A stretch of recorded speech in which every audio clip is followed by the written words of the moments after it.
ఆంధ్రప్రదేశ్ ముఖ్యమంత్రిగా బాధ్యతలు చేపట్టిన నారా చంద్రబాబు నాయుడు పింఛన్దారులకు గుడ్ న్యూస్ చెప్పారు. ఎన్నికల మేనిఫెస్టోలో ఇచ్చిన హామీ ప్రకారం 3,000గా ఉన్న పెన్షన్ను 4,000 చేస్తూ ఏపీ సీఎస్ నీరబ్ కుమార్ ఉత్తర్వులు జారీ చేశారు.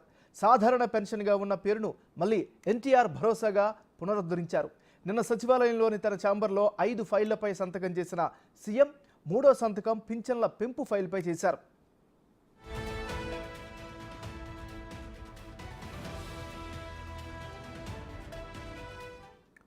వృద్ధులు, వితంతువులు, ఒంటరి మహిళలు, చేనేత కార్మికులు, మత్స్యకారులు, డప్పు కళాకారులు, కళ్ళుగీత కార్మికులు, హిజ్రాలు, హెచ్ఐవి బాధితులకు ఇక నుంచి నెలకు 4,000 పెన్షన్ అందించనుంది ఆంధ్రప్రదేశ్ ప్రభుత్వం. పెంచిన పెన్షన్ స్కీమ్ను ఏప్రిల్ నుంచే అమలు చేయనుండగా జూలై 1న పెన్షన్దారులు 7,000 అందుకోబోతున్నారు. ఏప్రిల్ నుంచి 3 నెలల పాటు ఒక్కో నెలకు 1,000 రూపాయలు చొప్పున జూలై నెల 4,000 పెన్షన్ కలిపి 7,000 పెన్షన్దారులు పొందనున్నారు. పెన్షన్ పెరగడంతో లబ్ధిదారులు హర్షం వ్యక్తం చేస్తున్నారు.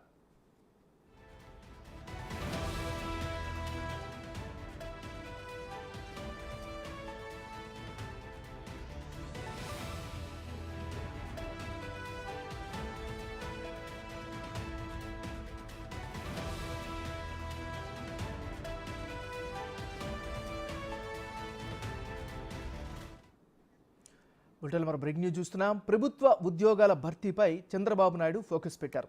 వీలైన ప్రభుత్వ ఉద్యోగాలను భర్తీ చేసేలా ప్రణాళికల్ని రచిస్తున్నారు. ప్రత్యేకించి విద్యాశాఖలో మరిన్ని పోస్టులను భర్తీ చేయాలని నిర్ణయం తీసుకున్నారు. ఇప్పటికే మెగా డిఎస్సిపై చంద్రబాబు తొలి సంతకం పెట్టారు. 16,347 టీచర్ పోస్టుల భర్తీకి నిర్ణయం తీసుకున్నారు.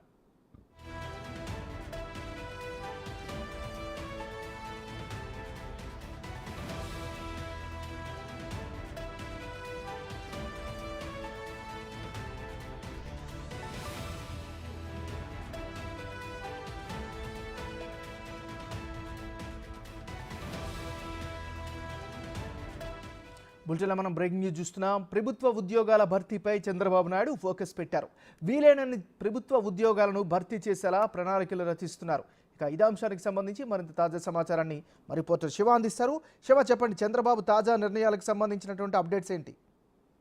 మొత్తం మీద చూసుకుంటే కనుక ఇప్పటికే డిఎస్సి మెగా డిఎస్సికి సంబంధించి దాదాపుగా 16,347 పోస్టులకు భర్తీకి మొదటి సంతకం చేసిన సీఎం చంద్రబాబు మరికొన్ని పోస్టులకు సంబంధించి కూడా కీలకమైన నిర్ణయం తీసుకునే అవకాశం కనిపిస్తోంది. ప్రధానంగా విద్యా, వైద్యం ఈ రెండు చాలా కీలకమైన అంశాలుగా కూడా భావించారు. ప్రజలకు సంబంధించిన అత్యంత కీలకమైన అంశాల్లో ఈ రెండు చాలా కీలకమని చెప్పి చంద్రబాబు భావిస్తున్నారు. దీనిలో భాగంగానే విద్యాశాఖకు సంబంధించి ఎక్కడైతే ఖాళీలు ఉన్నాయో, గతంలో పార్లమెంట్కి ఇచ్చిన నివేదిక ప్రకారం దాదాపుగా 30,000 అంటే 29,000 చిల్లర పోస్టులు ఖాళీలు ఉన్నాయని చెప్పి అప్పుడు ప్రభుత్వం పార్లమెంట్ సాక్షిగా చెప్పడం జరిగింది. ఈ నేపథ్యంలోనే ఇప్పటికే 16,000 పోస్టులు భర్తీ చేస్తే మిగిలిన 13,000 పోస్టులకు సంబంధించి ఎక్కడెక్కడ తక్షణ అవసరాలు ఉన్నాయో వాటికి సంబంధించి కూడా వాటిని భర్తీ చేయాలని చెప్పి కూడా చంద్రబాబు ఆలోచన చేస్తున్నట్టు తెలుస్తా ఉంది. దాంతో పాటుగా వైద్య శాఖలో ఉన్న చాలా ఖాళీల భర్తీలకు సంబంధించి కూడా నిర్ణయం తీసుకోవాలని చెప్పి చంద్రబాబు ఆలోచన చేస్తున్నారు. ఇప్పటికే వైద్య శాఖ అధికారులకి ఎక్కడెక్కడ ఖాళీలు ఉన్నాయో తక్షణం అవసరం వాటి వివరాలు ఇవ్వాలని చెప్పి కూడా ఆదేశాలు జారీ చేసినట్టు తెలుస్తా ఉంది. ఇవాళ రేపట్టన వాటికి సంబంధించి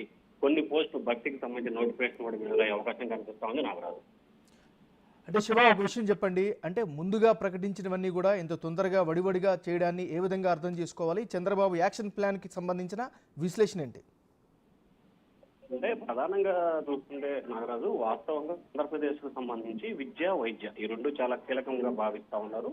దాంతో పాటు ఏదైతే యాక్షన్ ప్లాన్ కి సంబంధించి గతం 2014 నుంచి వరకు కూడా చంద్రబాబుకు సంబంధించిన హామీ ఇస్తే నెరవేరదు అనేది ఎక్కువగా ప్రతిపక్షాలు విస్తృతంగా ప్రచారం చేసిన పరిస్థితి ప్రామాణికంగా తీసుకున్న చంద్రబాబు తాను ఏదైతే హామీలు ఇచ్చానో ఆ హామీల కంటే ఎక్కువగానే చేసి చూపించాలనే దృఢ సంకల్పంతో చంద్రబాబు ఉన్నట్టు తెలుస్తా ఉంది. దానిలో భాగంగానే ఇప్పటి వరకు చెప్పిన డిఎస్సి కాకుండా మిగిలిన పోస్టుల భర్తీకి కూడా నిర్ణయం తీసుకున్నారు. ఒక విద్యా, వైద్యే కాదు అన్ని శాఖలకు సంబంధించిన ఖాళీలని భర్తీ చేసేందుకు కూడా కార్యాచరణ రూపొందిస్తున్నారు. ఎందుకంటే పరమైన అంశాలకు సంబంధించి వేగంగా ముందుకెళ్లాలంటే ఖచ్చితంగా ఖాళీలన్నీ కూడా భర్తీ చేసిన పరిస్థితి. గత 5 సంవత్సరాల కాలంగా అన్ని శాఖలను కూడా గత ప్రభుత్వం నిర్లక్ష్యం చేసిన పరిస్థితి కనిపించింది. కేవలం బటన్ నొక్కడానికి ఇచ్చిన ప్రాధాన్యత ఇంకా దేనికి కూడా ఇవ్వని పరిస్థితి కనిపిస్తుంది. సో ఈ నేపథ్యంలోనే ఇప్పుడు అటువంటి పరిస్థితులు కాకుండా ఒకవైపు సంక్షేమం, మరొక వైపు అభివృద్ధి, మరొక వైపు నిరుద్యోగ యువతకు సంబంధించి ఉపాధి కల్పించడం, ఈ 3 అంశాలని ప్రామాణికంగా తీసుకొని ముందుకు వెళ్లాలని చెప్పి చంద్రబాబు